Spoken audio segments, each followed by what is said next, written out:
Welcome to the Invite Health podcast, where our degreed healthcare professionals are excited to offer you the most important health and wellness information you need to make informed choices about your health.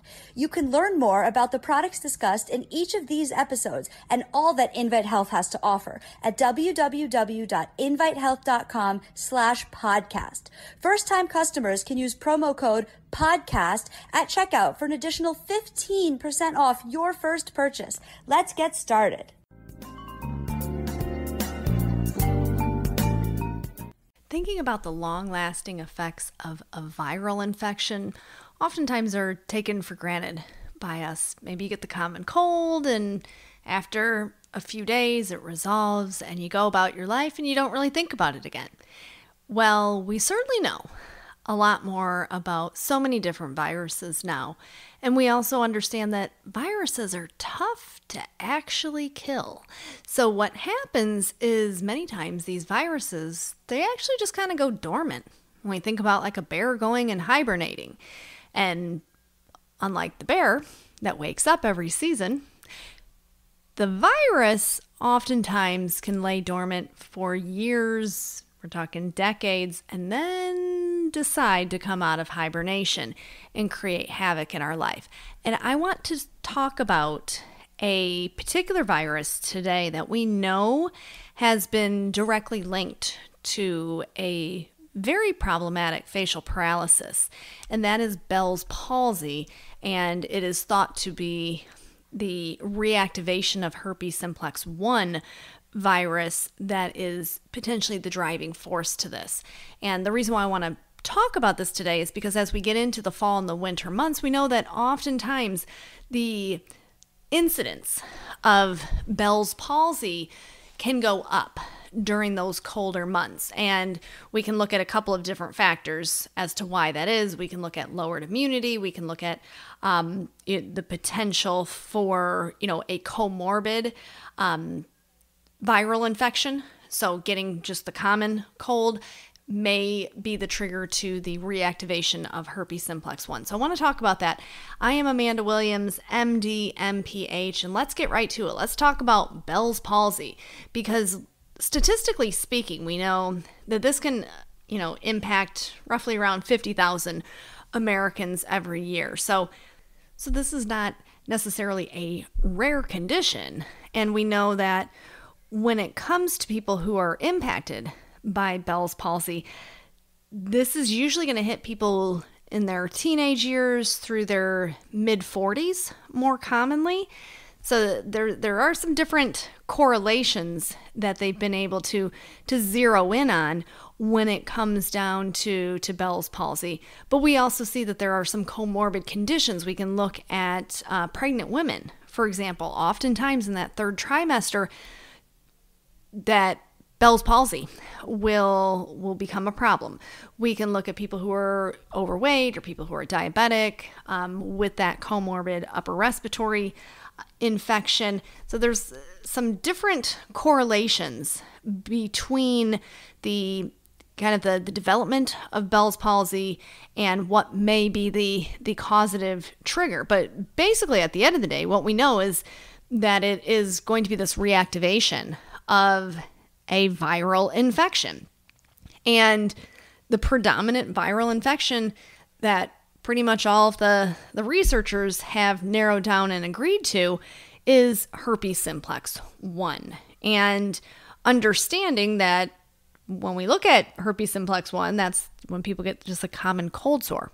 Pretty much everyone in the population worldwide has been exposed to herpes simplex 1, which means we all can have this virus laying dormant inside of our body. And then, so it hangs out in the nervous system, basically. And it's the same thing with shingles. And we understand how shingles can reactivate. It's the reactivation of the chickenpox virus. So when we're looking at Bell's palsy, what we're looking at is a reactivation, once again, in that same family of the herpes simplex, but we're dealing with herpes simplex 1. And this is certainly a big issue. Now, the problem with Bell's palsy, and if you've ever known someone who had Bell's palsy or just heard about it, you can understand that this is, number one, it's very scary. for someone who develops this, because they may be fearing that they're having a stroke.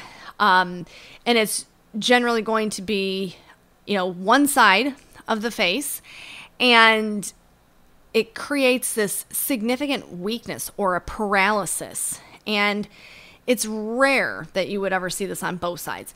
It highly affects the eye, and the eye itself having the inability to properly blink, and can create significant dry eye as another major problem that people who have Bell's palsy commonly will experience. And the symptoms themselves can vary, and the severity from mild to severe can vary from one person to the next. But the most common thing is kind of this sudden weakness on one side of the face, and it can cause like a drooping of the mouth, and you can actually create a situation where you're drooling because there's this inability to control that. Like the muscles and the nerves are just not working there. We find that issue with the inability to close the eye, which is it can lead to that dryness of the eye, and you can actually end up with excessive tearing in the eye itself. Now, understanding that this pain and the abnormal sensation and even altered taste, all of these things are symptoms that can present with Bell's palsy. Now, they usually hit very fast, and these symptoms will come on usually within a 48-hour time frame. Now, for many people, this will resolve in a relatively fast amount of time. However, there are many people who have lasting facial muscle weakness, and they are stuck in this type of a position for upwards of a month or even beyond that. So the traditional treatment approach is going to be corticosteroids. So when someone has Bell's palsy, the main thing is trying to get that inflammation down that is occurring within that nerve root of the facial nerve itself. But we also know that there are different nutrients that can certainly be added into a routine. We can look at omega-3 fatty acids. We can certainly look at B vitamins, methylcobalamin in particular, which is vitamin B12. We can certainly look at acetyl-L-carnitine. There was an interesting study that was done and published, all the way back in the 90s, where they were looking at idiopathic facial paralysis, which is hence Bell's palsy, and looking at different therapeutic impacts of acetyl-L-carnitine. And they found that those who were given the acetyl-L-carnitine actually had a statistical significant improvement in terms of the muscle action. And so we definitely know that there are nutrients that can be very helpful in achieving this type of a recovery.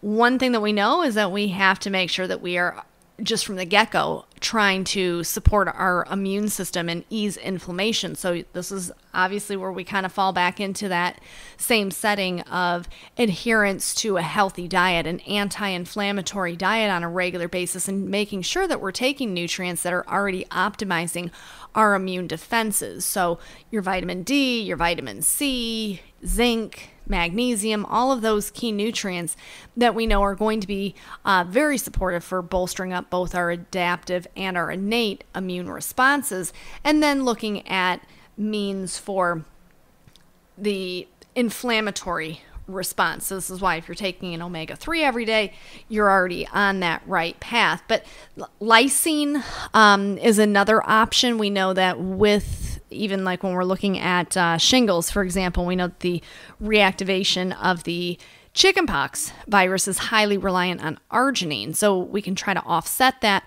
with kind of flooding the system with lysine. There is some research out there showing that lysine may be supportive in that setting of Bell's palsy as well. So it's a very rare condition, but yet not uncommon at the same sense. And it can be, as I mentioned, when someone gets Bell's palsy, it can be very frightening, and they don't know what's going on. They think that they are having a stroke, and they just want it to go away.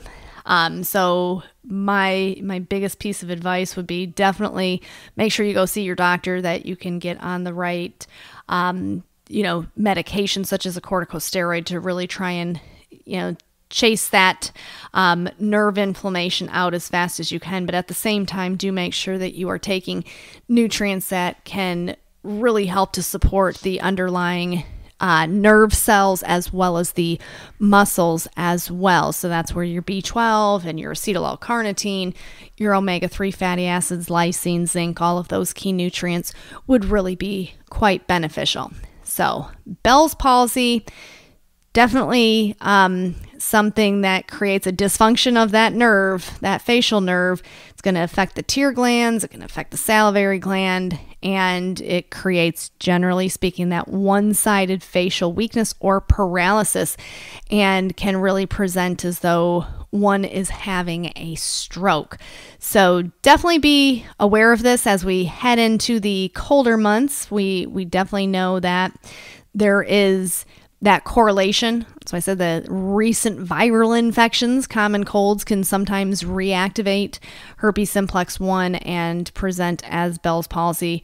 We know that, when people are highly stressed out, anxiety, depression, diabetes, a lot of different underlying conditions that can also set off the immune system and allow for that reactivation of that virus. So the more you know, the better off you are. So I just wanted to thank you so much for tuning in to the Invite Health podcast. Remember, you can find all our episodes for free wherever you listen to podcasts or by visiting invitehealth.com/podcast.